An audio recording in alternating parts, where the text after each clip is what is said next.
Ladies and gentlemen, my name is Greg Michalowski, September 8, 2014. This is a technical analysis look at the sterling versus US dollar and a preview for what we might expect from that pair in trading this week.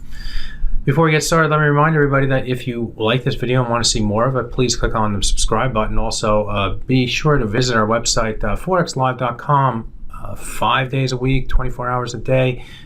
You will not be disappointed. Let's get into the pound versus US dollar. We saw the market gap to the downside this weekend.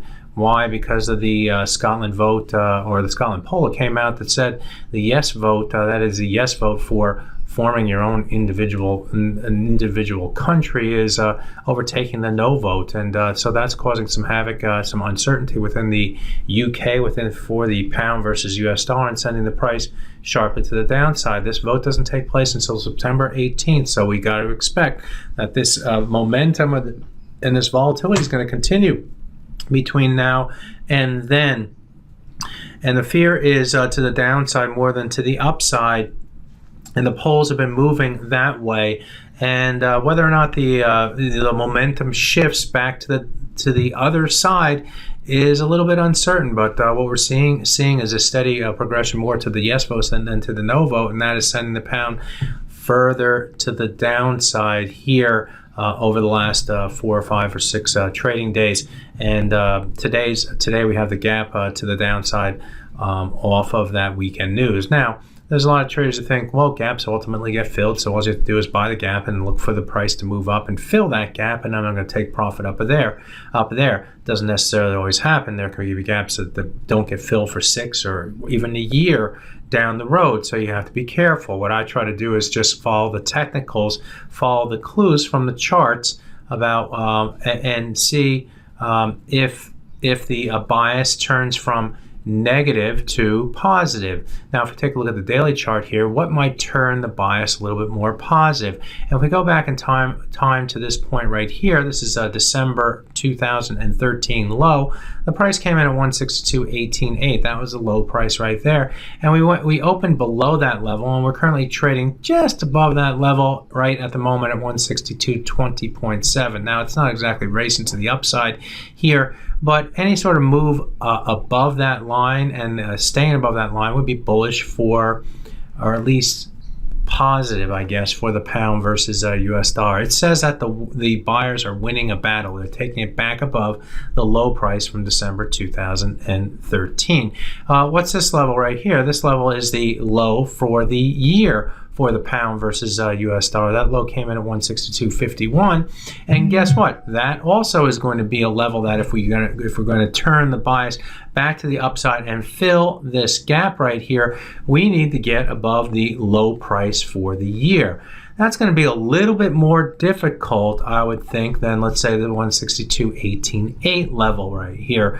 So I would be looking for more sellers up here against the 162.51 level on the first look.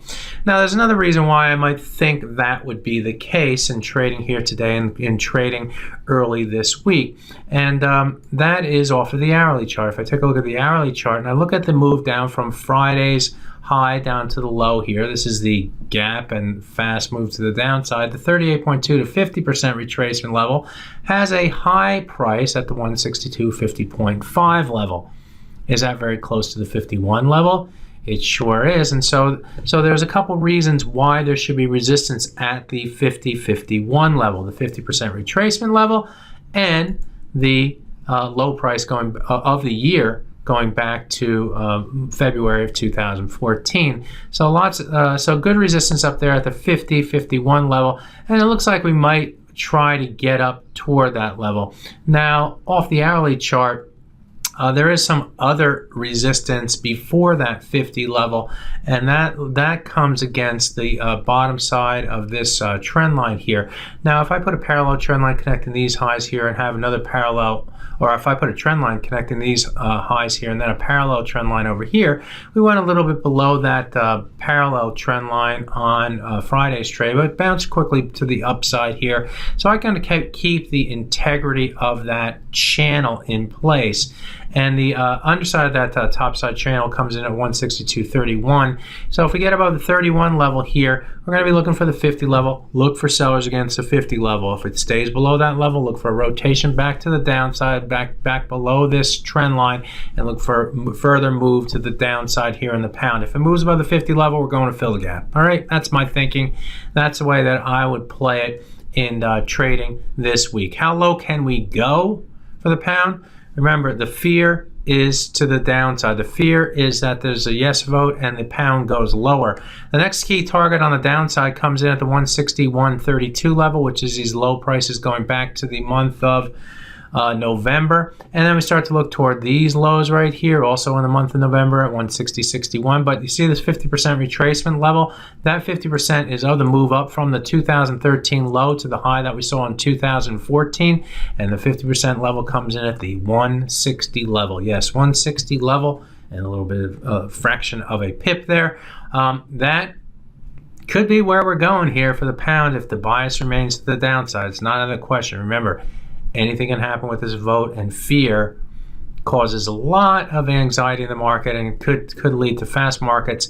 So don't underestimate the ability to get down to that 160 level in trading this week if the bias remains to the downside, if we stay below those resistance levels above. My name is Greg Michalowski. This has been a look at the pound versus US dollar. Good fortune with your trading. Remember, if you like this video and want to see more of it, be sure to hit the subscribe button. Also visit us daily at forexlive.com. Bye-bye.